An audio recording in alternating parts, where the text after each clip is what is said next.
Hi guys, welcome back to the fourth episode as our playthrough of Egypt. So if you remember last episode, we took out all this land right here, and so what the plan for this episode is just to take out Phrygia right here. This land, because we do need it for a mission right here, making grains. We just need that little bit of land, which we should be able to get pretty easily. You can see that Judea is currently kind of taking that land, although it's not going to last for long considering that we just took out all of their land, and so we'll just be able to declare war on Phrygia. See that?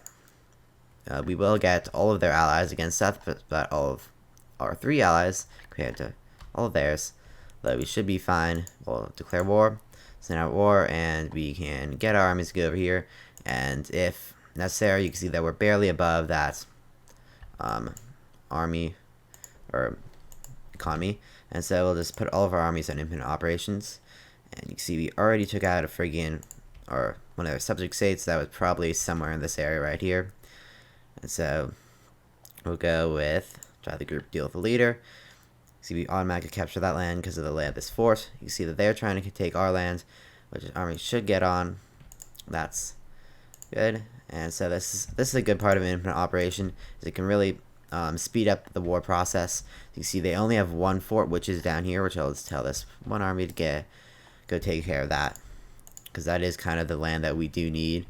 And then the rest we can just kind of take because we want this land, and it's probably for another couple of missions as well. And so what are we going for in this playthrough? If these pop-ups really stop, we are going for the decisions. You can see we are trying to reunite Alexander's empire, and we do need some of the land right here. This we already have, and so we are going to be wanting to take this land, because you see we do need that, and then we declare war on Seleucid Empire and take that, and then we'll have to kind of sweep over and conquer this Greece area, although we won't want to do that until one of these warring nations actually takes all this area, so we don't have to declare war on like 15 different nations, because that would take a while. So we'll get this army to go head over and reinforce them, because they don't have them highest amount of troops. You can see it is only a level 1 fort though.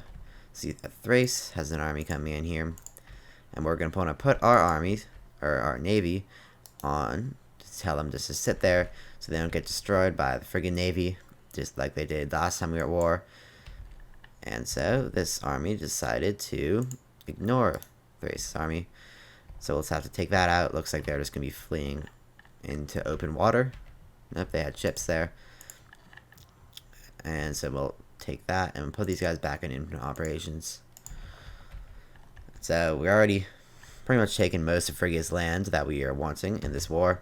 We're not going to be heading up here because that would require a navy, and we're going to want to be taking the Seleucid Empire out in this for this area. You can see that we should have a bigger army than Phrygia. We do, but not necessarily compared to its subject states.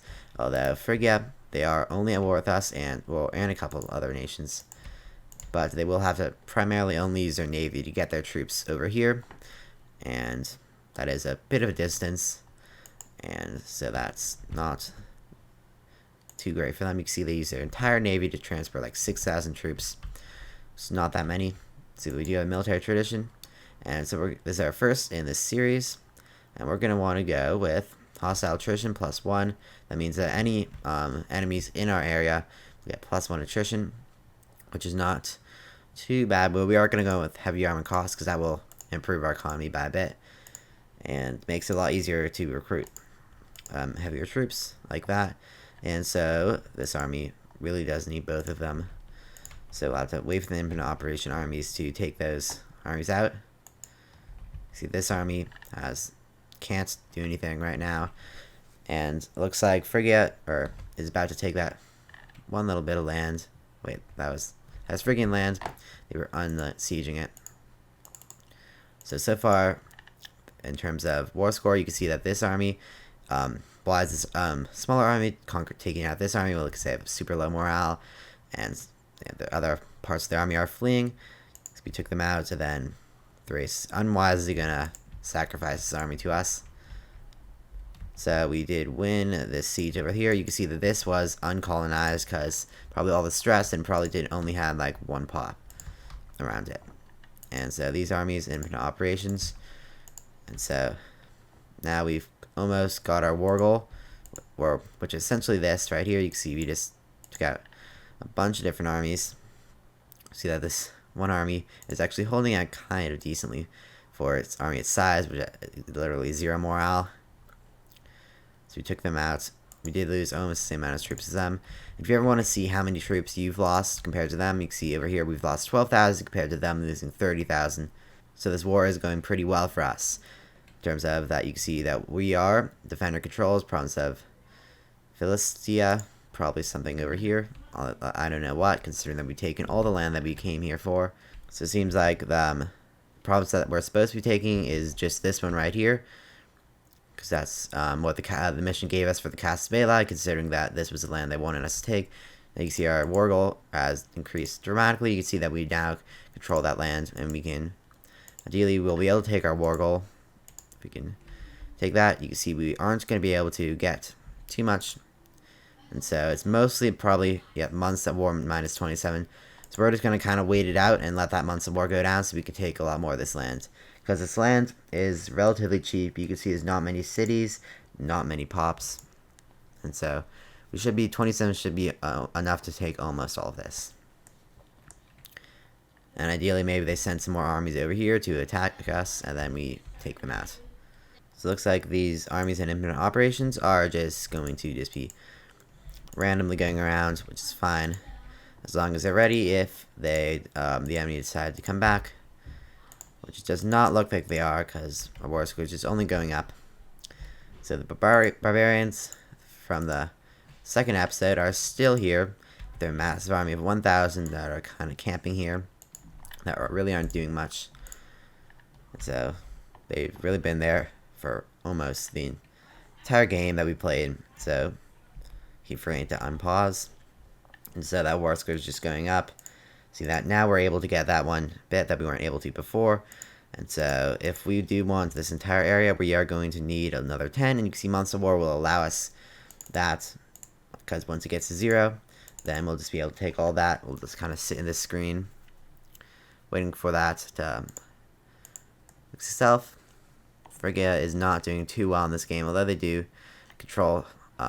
They haven't had a rebellion yet, it looks like, but they are losing a lot of land to us. See that? It looks like someone is over here and doing some naval warfare. I thought it was our navy for a sec because it did pop up with that green thing. You see Phrygia has decided to be very annoying and head over there. So hopefully we'll be able to take it. You can see that we will. Just barely before they land. And so we'll be able to take that.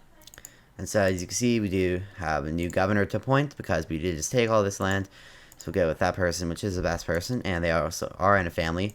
And that we will get that. And you can see Annex Judia. And so now all we need is to convert Imperator. You can see that we need the religion in probably the area over here to be our religion, meaning that we will need to switch this out for religious conversion. You can see now that it is going to be going down. It's unfortunate because that can happen sometimes with a religious conversion. And so we're going to have to manually fix all of that here so we can get all that converted. And starting conversion early is always useful because then you don't have to do it later on when you're doing more things. You can see that they are kind of mixed religions, and so I'm just gonna have to switch all of these to religious conversion. Might as well unpause. We can let the ones that are already going just keep going. And so religious conversion. So we'll get everyone over here to be on religious conversion. You can see the plot ended. I don't know which plot that was. I wasn't really paying attention to the pop-ups. So now we do have a ton of aggressive expansion, so we're just going to let the game kind of go as it is. And that will be just about the final thing for this mission, other than picking a side. And then we'll be able to complete this and then do another mission. Though, we'll just have to wait for that. Then to finish converting with will take a while, so we'll come back once that's maybe gotten a bit closer to finishing up. At long last, you can see our aggressive expansion has faded just about nothing in the time that has taken quite a few years, but now We converted most of this area and this area right here, which is the area we were supposed to convert. And now we can finish this mission. You can see now we do need to be governed by a member of the Elliptomade family. So, sorry guys, you did convert everyone, but you are going to need to switch out to someone that we need. This person. And we really don't need them for any longer then. You can see that this will disable those tasks, which is fine. And now we can finish the mission. So there we go. And so next time we're probably going to be going one of these. Thanks for watching. I'll see you again next time.